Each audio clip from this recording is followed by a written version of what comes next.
Bem, eu queria cumprimentar Vossa Excelência, presidente, e a todos que estão aqui, colegas nossos de trabalho aqui na casa.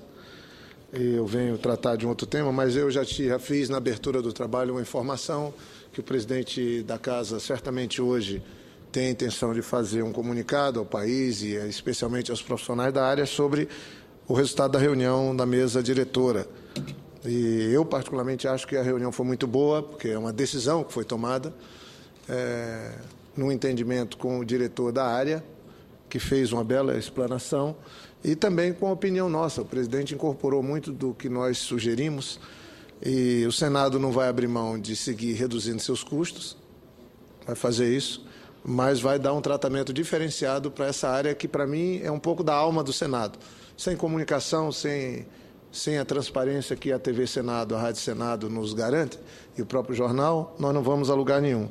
Eu acho que isso está consensuado. A proposta de redução do contrato era em torno de 13,6%. Isso é inteiramente possível, é um contrato de 15 anos. Não se está pensando em fazer outra coisa, a não ser também dar uma reduzida nesse... E aí chegou no número de 15%, e, obviamente, na redução do valor do contrato. Mas o que nós garantimos, e o presidente vai anunciar, é investimentos na TV para que a gente saia da era analógica e passe para a era digital, uma reestruturação dos espaços para que todos que trabalham nessa área possam ter um local de trabalho adequado, coisa que não tem. Eu visitei todas as instalações da TV outro dia e é insalubre trabalhar ali. E olha que já houve uma expansão nesse período agora nosso, do Davi e do presidente Renan, mas tudo isso foi colocado. Nós vamos ter que fazer isso. Agora, calma. Acho que é hora de, felizmente, encontrarmos uma maneira adequada de conduzir esse tema. Claro, num contrato terceirizado de 336 pessoas, pode ser que também tenha um ajuste ou outro, isso é bem possível, até porque tem um número de pessoas que não estavam num lugar e nem em outro lugar, tem que ser trabalhado. Mas eu acredito que, no final, nós podemos ter como resultado o fortalecimento, que é o que precisa, dessa área do Senado Federal.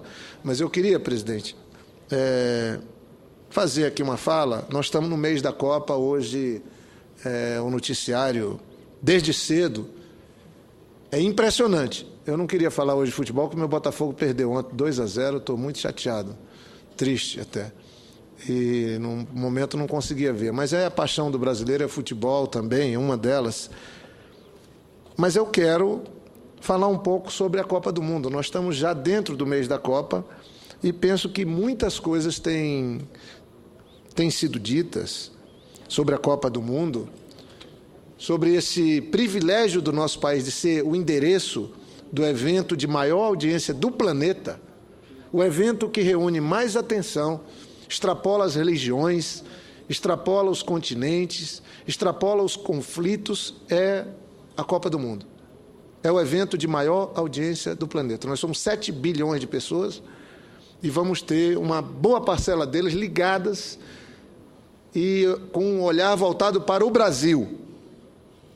E eu ligo às vezes o rádio, vejo a TV, abro o jornal. É uma situação complexa.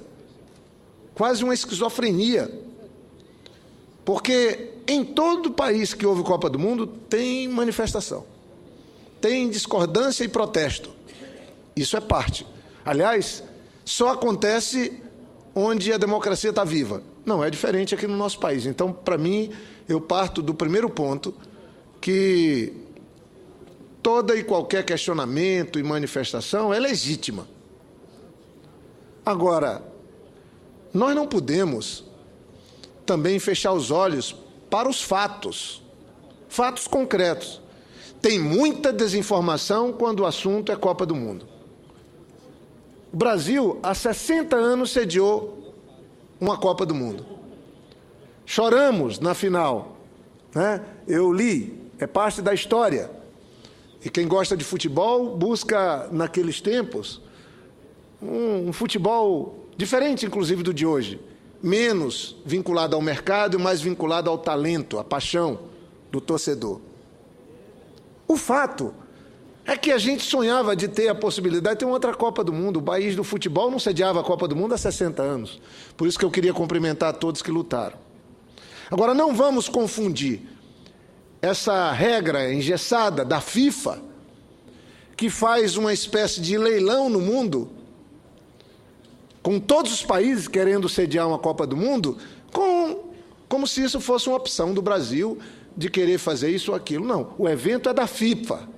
É da FIFA. E o Brasil é a sede.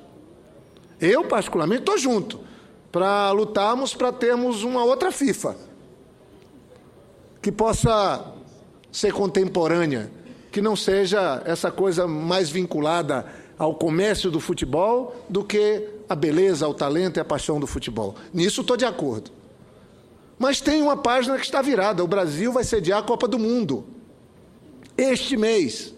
Nós estamos no mês da Copa já, entrando nos 30 dias da Copa do Mundo.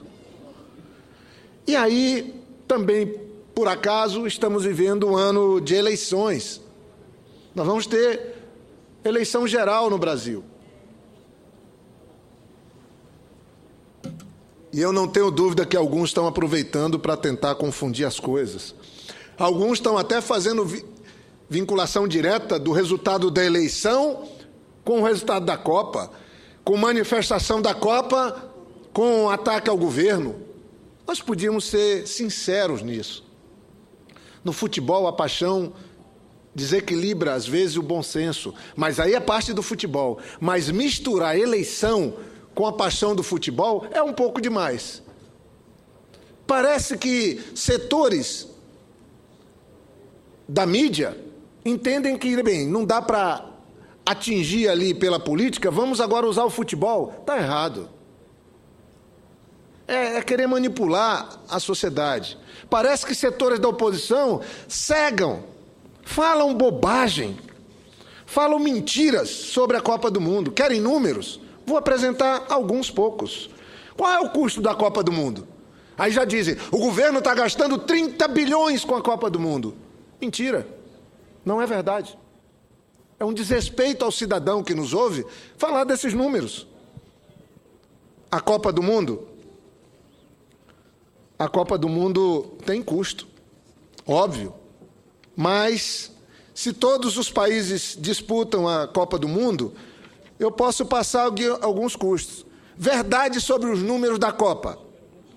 Investimentos de 17,6 bilhões de reais, vão dizer que foram nos estádios. Não foram. Nenhum estádio recebeu R$1 desse investimento. 17,6 bilhões do dinheiro envolvido na Copa do Mundo não implica em nenhum real nos estádios. Então, para onde foram esses 17,6 milhões? Explico. Para o turismo, 200 milhões de reais. Para portos e infraestrutura portuária no Brasil, 600 milhões de reais. E para os aeroportos? 6,3 bilhões de reais. E os aeroportos não é por conta da Copa do Mundo, é porque agora o brasileiro incluído, que tem emprego, anda de avião. Este mês de abril marcou uma nova história no Brasil. Até abril, a maioria dos brasileiros andava de ônibus e a minoria de avião. De abril de 2014 para cá, a maioria dos brasileiros anda de avião e a minoria anda de ônibus. Foi uma mudança importante que nós tivemos. Nos últimos 10 anos, quando Lula assumiu, nós tínhamos perto de 30 milhões de pessoas que andavam de avião nesse país por ano. Sabe quanto que usam hoje avião? Não é por causa da Copa. 110 milhões de pessoas pegam avião no país por ano. Olha a diferença do governo Lula no começo até o governo da presidenta Dilma. Vou seguir. Na segurança, 1 bilhão e 900 milhões. Telecomunicações, 400 milhões. E mobilidade urbana, esses investimentos estão acontecendo, 8 bilhões. Isso dá um total de 17,6 bilhões.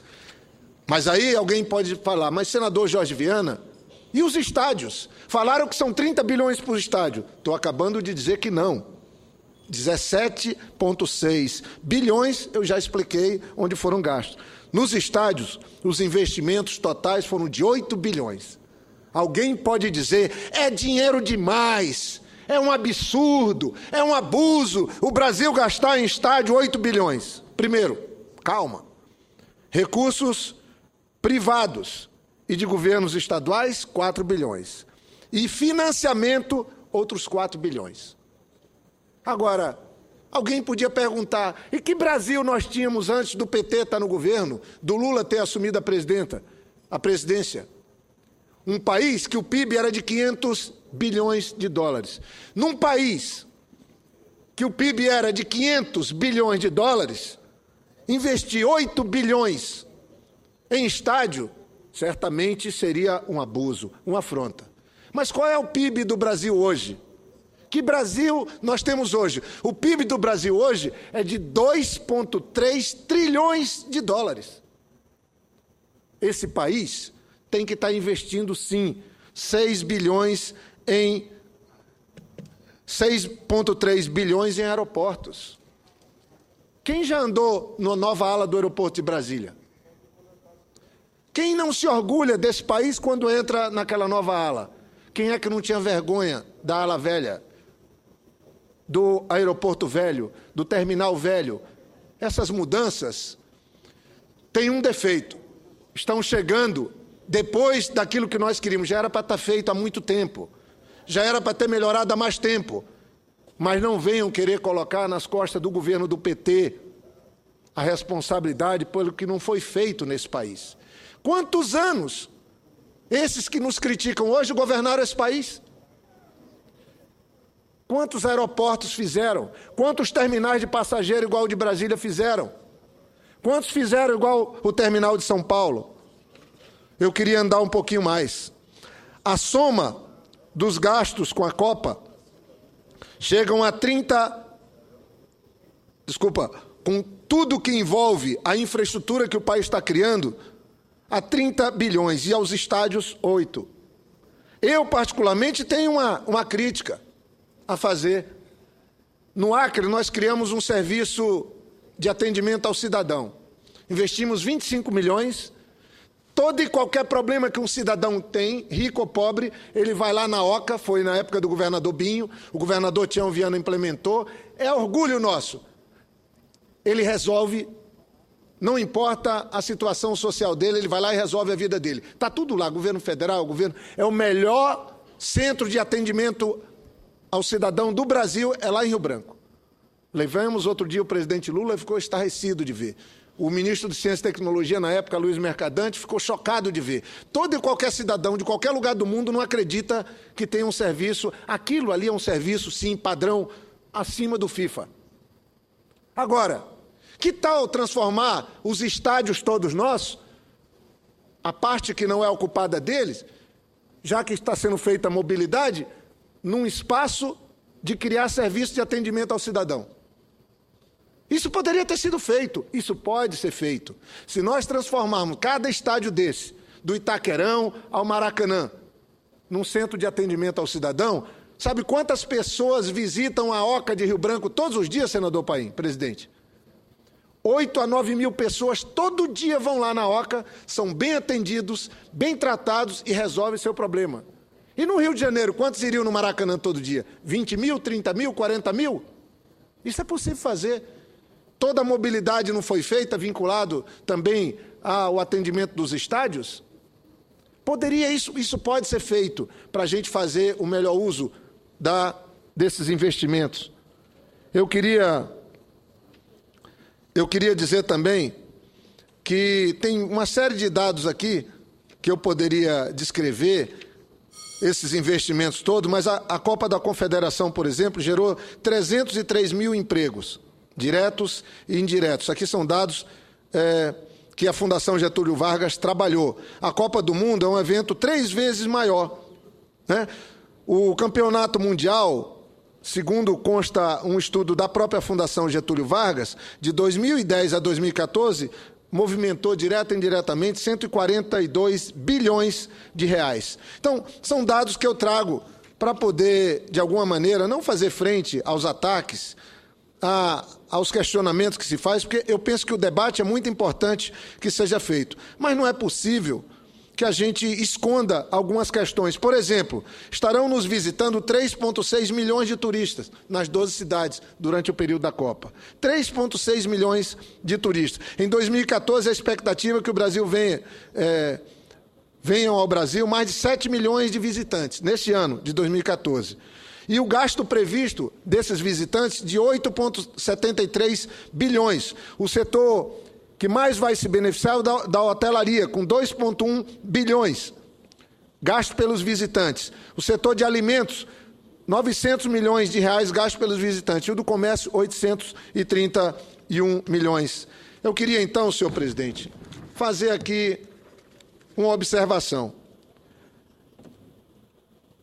Alguns parece que estão determinados, e aí eu estou separando manifestações, o que é legítimo, cobrança, questionamento, isso tudo é parte.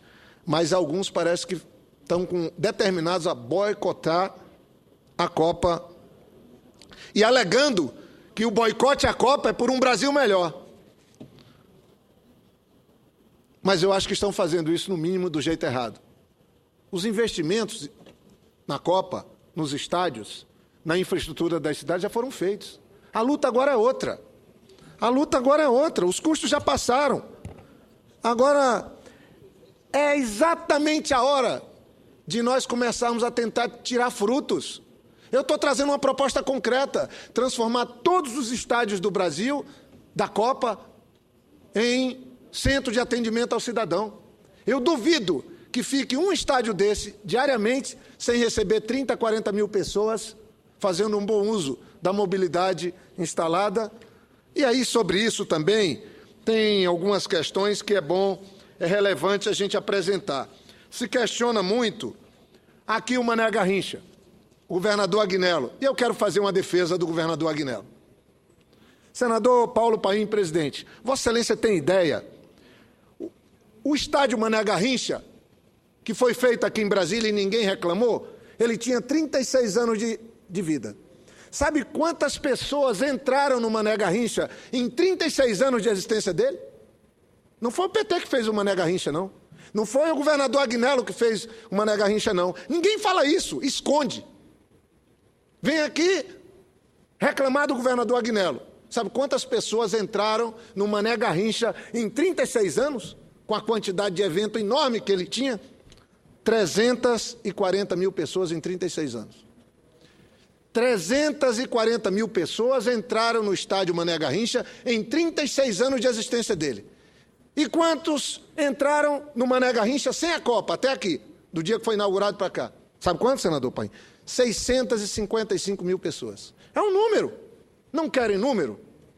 Em 36 anos, no velho Mané Garrincha, a frequência foi total de 34 mil pessoas.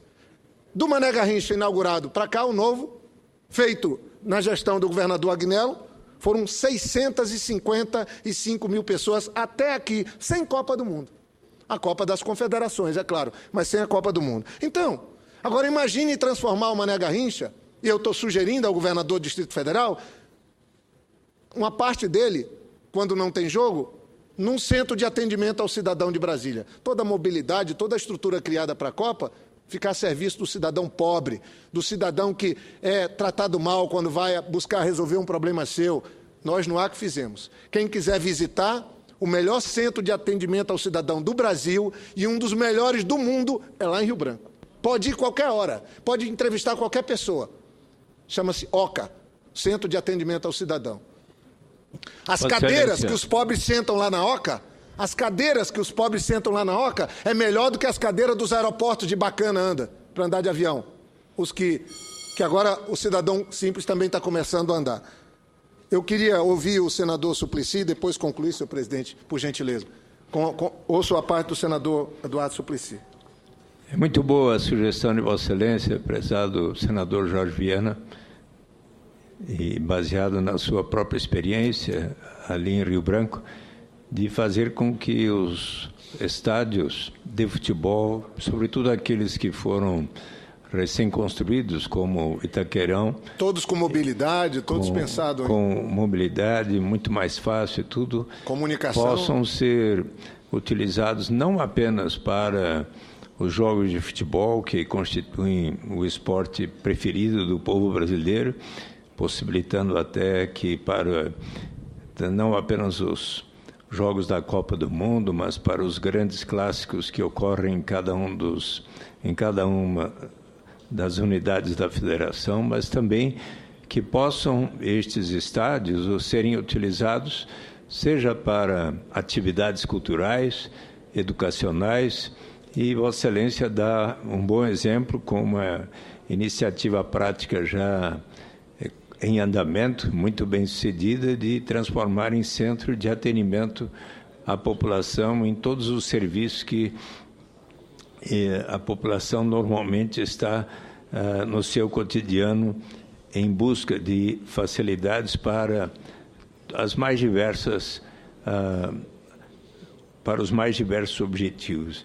E é muito importante, tendo em conta estes investimentos, mas também as demandas da população que tem realizado protestos, e eu conclamo todos a fazerem as manifestações de uma forma pacífica e não com qualquer tipo de destruição, e é mais do que justo que possam expressar pacificamente as suas demandas, mas que possamos, então, transformar a arrecadação de recursos que certamente advirá do número tão grande de turistas que nos visitarão e todo o movimento que alcançará a realização da Copa do Mundo, mas que tenhamos muita atenção para transformar a receita adicional destes recursos para efetivamente atender às demandas que a população está colocando, e isto é muito importante que seja realizado.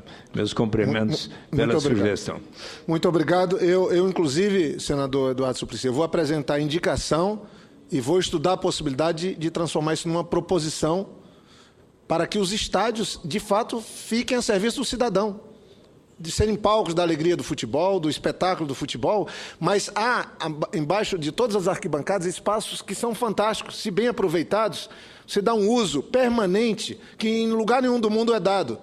E eles estão sempre bem localizados do ponto de vista do transporte, da comunicação, e certamente eu vou apresentar essas indicações e agradeço o apoio de Vossa Excelência. Então, para concluir, senhor presidente, só queria citar aqui um artigo que li, que fala assim: são os pessimistas e derrotistas, são aqueles que, não satisfeitos em torcer contra o Brasil na Copa do Mundo, apostam num colapso geral do país e até parecem desejar, às escondidas, a ocorrência de uma tragédia no exato momento em que os olhos do mundo estarão voltados para o país.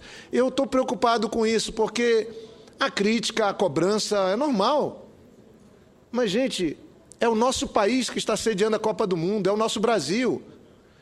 Vale até torcer, ficar com raiva da seleção, porque aí é parte do futebol. Mas torcer contra o Brasil não vale.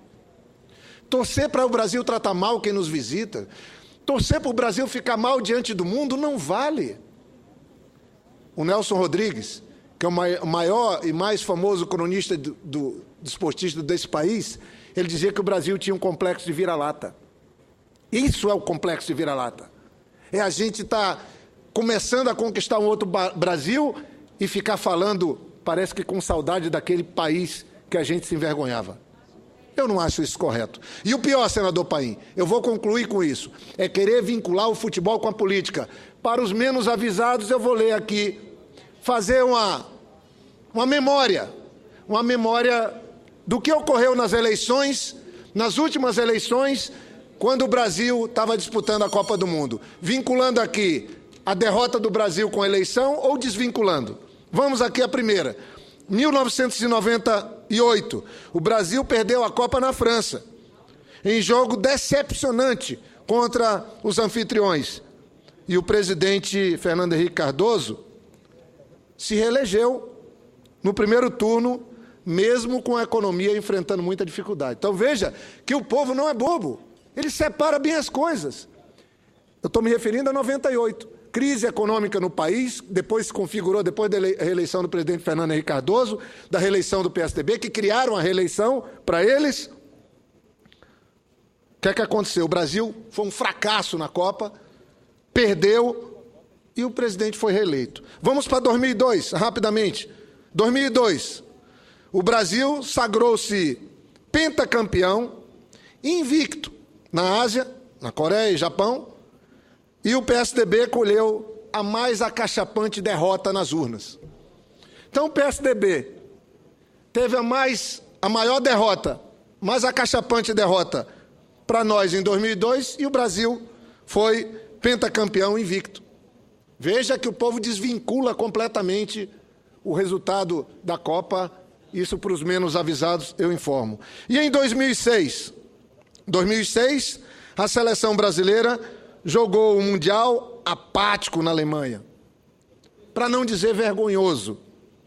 Não passou das quartas de final, perdeu para uma França em fim de linha.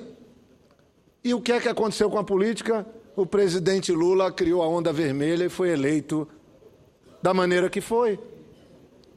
O povo, de novo, desvincula a seleção, sua paixão, o futebol, sua paixão, com a eleição, que é outra coisa, da maior importância, com a política.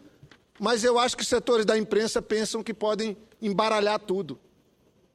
Acho que o pessoal da oposição pensa que pode embaralhar tudo, que o povo é bobo, que basta botar manchetes nos jornais, basta fazer discursos inflamados, que vai mudar o resultado da Copa, o sentimento da Copa e aquilo que já são os fatos. E encerro dizendo, e por último, em 2010, na África do Sul, mais uma vez, o time brasileiro parou nas quartas de final, num apagão decepcionante contra a Holanda.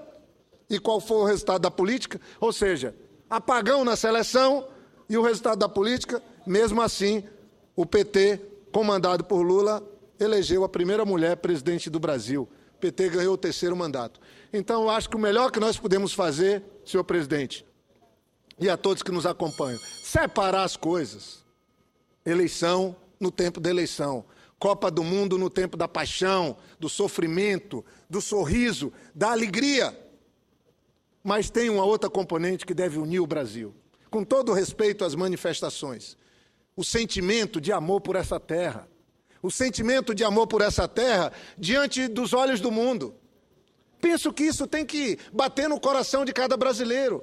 O mundo inteiro vai estar olhando para o Brasil, que vai estar sediando o evento de maior audiência do planeta.